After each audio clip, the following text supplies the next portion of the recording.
I said I wouldn't have any more Siamese cat stuff, but I figured I'd tell one more story.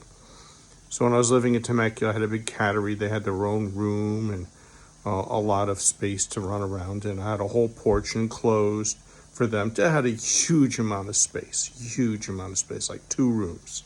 Anyway, her mother had a litter of blue points and seal points. This is a blue point with the silver tips. Seal points have the dark tips. Anyway, her aunt got some fake milk and started to almost nurse the cats. And one day, I told my grandson, whatever you do, don't separate the kittens with her aunt. She doesn't really have milk. Of course, what did he do? He heard separate them. So he put this kitten with the aunt who had the fake milk, not real milk, away from the mother who had real milk. Now the garage was pretty hot, which is why we had outdoors for them. You know, in the winter they could stay in the garage where it was warmer. In the summer they could go outside. So they had 2 rooms to choose from. I was very good to my cats. Anyway, we come home from wherever we were, and sure enough, Mal and her aunt with the fake milk are in the hot part of the garage.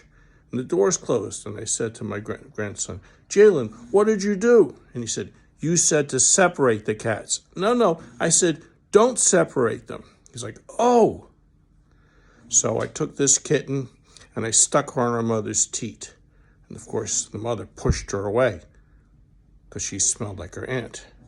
And I put her back on the teat and she pushed her away. And I held her on the teat. Now this kitty looked like a pipe cleaner. She was just totally desiccated. And the mother kept pushing her away. And I took this little pipe cleaner and I pushed her. And finally she latched on it. And she just sucked there until she reinflated. So I told Katiana, and my granddaughter was Katiana, I told Jalen, I said, you are going to take care of this kitty. So when they were on their Game Boy, nope, pet the kitty. And I told Jalen, well, we're going to lay down. Well, pet the kitty. Oh, we want to watch TV. Pet the kitty.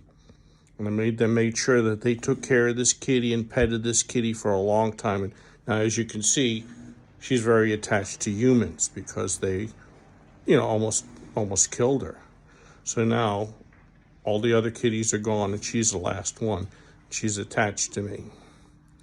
So, I think I learned a lesson. It's not to say, don't separate her. It's like, make sure they're together.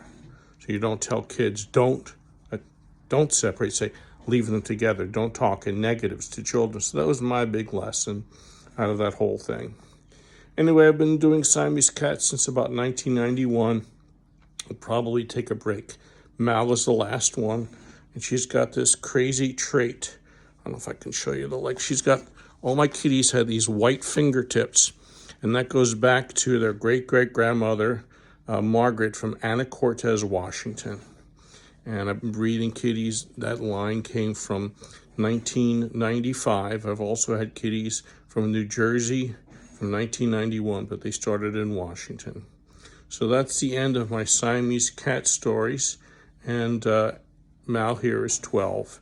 And she's got kittens all over the United States, California, Indiana, Washington State, and New Jersey. And after Mal crosses Rainbow Bridge, I'll probably take a break from Siamese kitties for a long time. Maybe 2 weeks.